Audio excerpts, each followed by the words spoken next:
Hello there guys, welcome back to the show. Daniel Childs here. This is Let's Talk Chelsea. We're going to be breaking down the latest news around Stamford Bridge, and we do have quite a bit to get to since I did my last show, which was focusing around N'Golo Kante.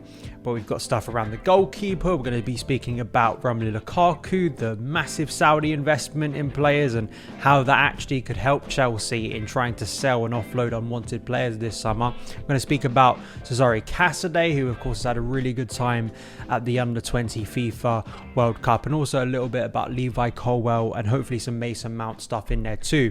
If you are new around here on YouTube, please do hit the like button. It really does help with the algorithm and getting more eyes onto the content over this summer. Also hit that subscribe button if you want to see the latest Chelsea stuff too from the channel. If you're listening on the podcast, thank you so much for tuning in.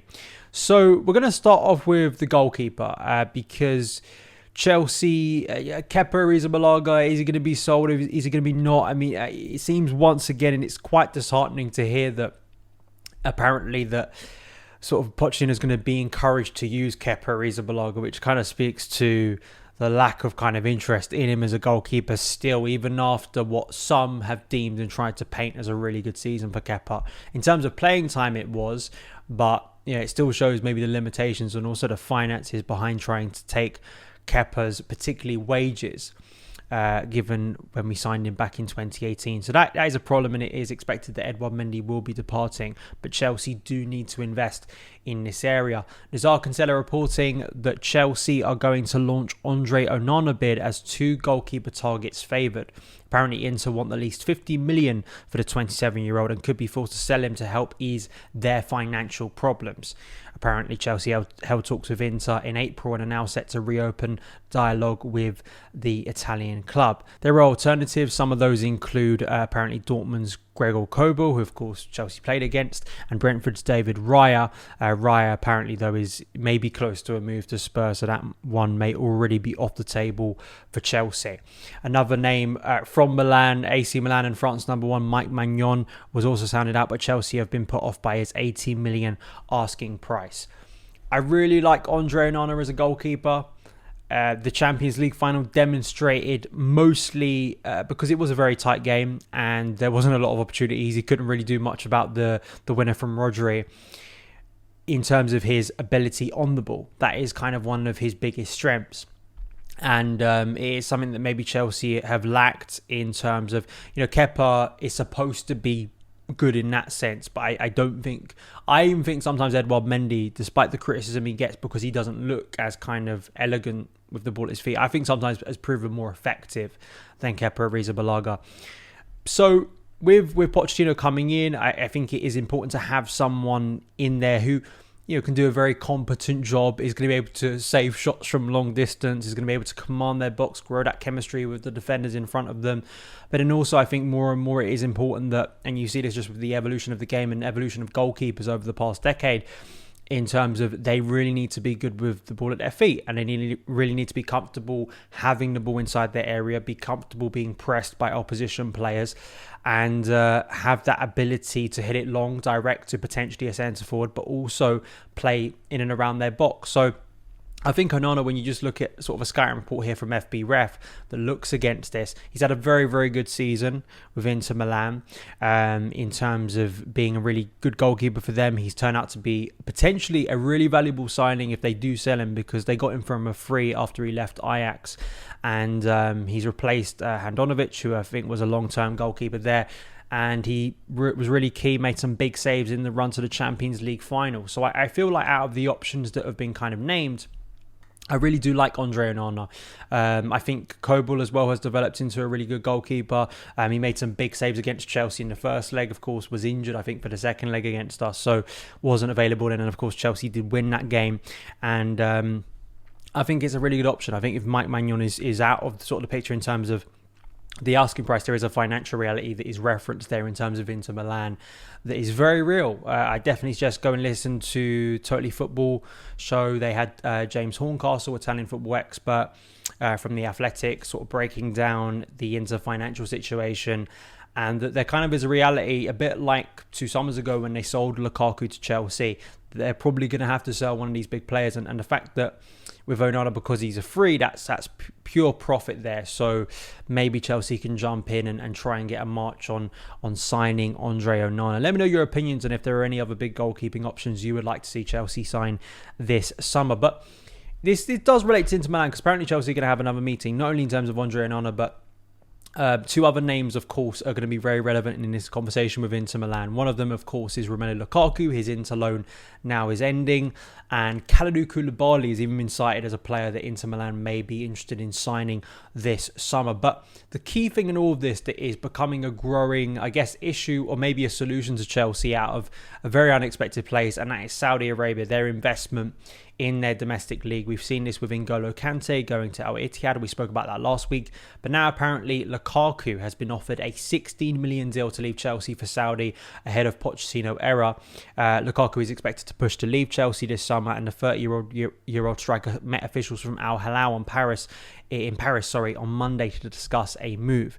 Apparently, Lukaku initially expressed a reluctance to move to Saudi Arabia, though he earns around 11 million a year at Chelsea, and his preference is to play at the highest level.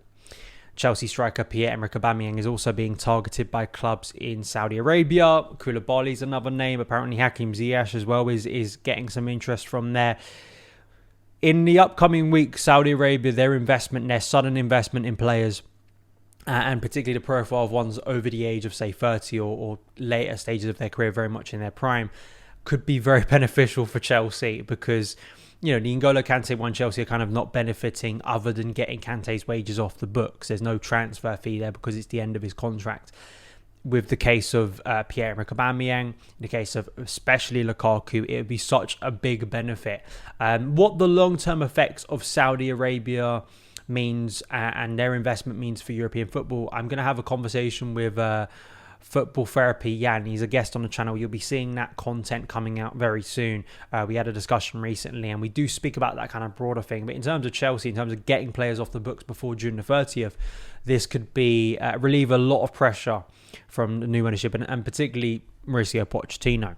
So I think in this case, if they can get players off the books quite quickly, Saudi Arabia may prove to be the ones to do it. But as I say, there are further questions that aren't related to Chelsea's kind of need for trimming down the squad that relate to Saudi Arabia in terms of the discussion over sports washing, what that means for football, what is kind of the power in terms of sport, what is the intentions of Saudi Arabia, as we know, with trying to get a World Cup with the PIF investment, not only in Newcastle United, but also with the Live Golf Tournament and what's been going on PJ. This is a much bigger conversation that obviously isn't just related to Chelsea, but I think we have to kind of discuss it at the current point. I do want to move on now. I've written a piece for Football.London today around Mason Mount. It was based off of kind of a discussion I saw took place on Twitter, a tweet that from an account I like, and it was regarding Mount. Kind of, why do Chelsea value him at, say, if the reports are accurate that Chelsea apparently want something like 80 million euros, which is under 70 million pounds for Mason Mount from Man United, and that is too much for Man United.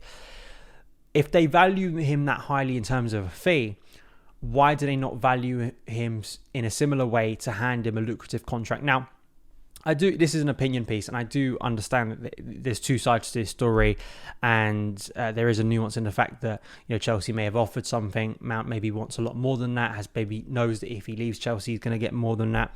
But I think it still strikes a little bit as inconsistency for me, arguably as strong as hypocrisy, because, you know, think of the cost of losing Mason Mount over a long period of time. We say this a lot when we're talking about Levi Colwill, potentially, you know, what are you going to have to pay to make up for losing that talent in the long term over keeping that talent? In the case of Chelsea, it is going to cost them to keep Mason Mount in terms of a higher wage. But what do you gain? What is the value you gain from keeping Mason Mount instead of him going to a rival? And I just find it a bit bizarre that Chelsea, if they're not going to agree on a contract, but then maybe price Mason Mount out of a move this summer, I don't understand how that is beneficial, especially when you consider if Mason Mount doesn't move this summer and there isn't a contract agreement found in the next 12 months, he's leaving for free, which would be tragic. It would, you know, if you accepted a bad place that Mason Mount is leaving Chelsea, then I think you have to understand that you're going to need to get some money for him. It's not that you take 20 million for him. I just found that a little bit strange from my point of view. We're going to speak now about Cesare Casadei, who, of course, was signed from Inter Milan last summer, played for a few months in the academy, I believe was involved slightly in the kind of Abu Dhabi training camp before Chelsea returned to Premier League action after the World Cup, then went on loan to Reading for the second half of the season and has had a really, really good summer, the start to his summer with Italy. He has become the first European player to win the Golden Ball and the Golden Boot at the same Under-20 World Cup tournament. Italy got to the World Cup final. They did lose to Uruguay, but for Casadei, it was a really, really beneficial tournament. A bit like how Andre Santos, another midfielder Chelsea have purchased in the past year, had a really good time at the international level. It was outstanding. It really was, some of his displays. And as Nazar Cansella reports, followed in the footsteps of the likes of Lionel Messi, Erling Haaland and Sergio Aguero by winning the tournament's Golden Boot. Cansella also explains that the teenager's performances have not gone unnoticed at Chelsea, and Pochettino will decide whether to include Casadei in his first team squad for pre-season. Also going on to state that the new boss is set to split his squad into two groups, which kind of speaks again to the sheer size of Chelsea's group. Casadei, I always say this, I think just as kind of a first thing on this in terms of going to the Championship, Reading didn't have a good end to their season. It was a real struggle. It's been a struggle at that club financially for a while. They did get relegated to League One, but it did give him senior football quite quickly, because I think it became quite clear early on when he started playing for the academy and the development squad that he was of a higher level, so needed to get that football, and I think it was a nice short-term solution. In terms of the midfield area, there are spaces opening up if we just look at the fact that Loftus-Cheek is likely off, Kante is off, we just spoke about Mount, could be off as well, Kovacic is likely off too. And I would like to see him given some time, potentially in pre-season, to be in and around the group. He has proven to be a very good goal scorer from central midfield, something Chelsea have desperately lacked. And he doesn't quite, as I say, fill that void that Chelsea are looking for this summer. I think if you were to look very internally, another player that's come up into the conversation in recent days, even though he suffered another relegation on loan, is Ethan Ampadu. I think could maybe find himself with some opportunities under Mauricio Pochettino.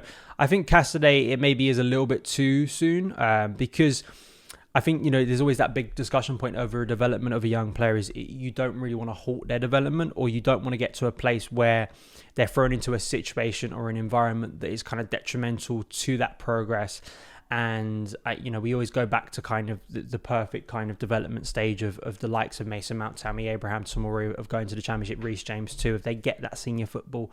So I guess if even it doesn't fully work out and Pochettino maybe thinks, and the player thinks, it's actually best for me to go out on loan, I think it's very exciting that Chelsea have got these talents, the likes of Santos, the likes of Casadei, and they're identifying these young talents now, getting them in for a cheaper fee of what potentially you'd have to pay for them when they're later on in their career.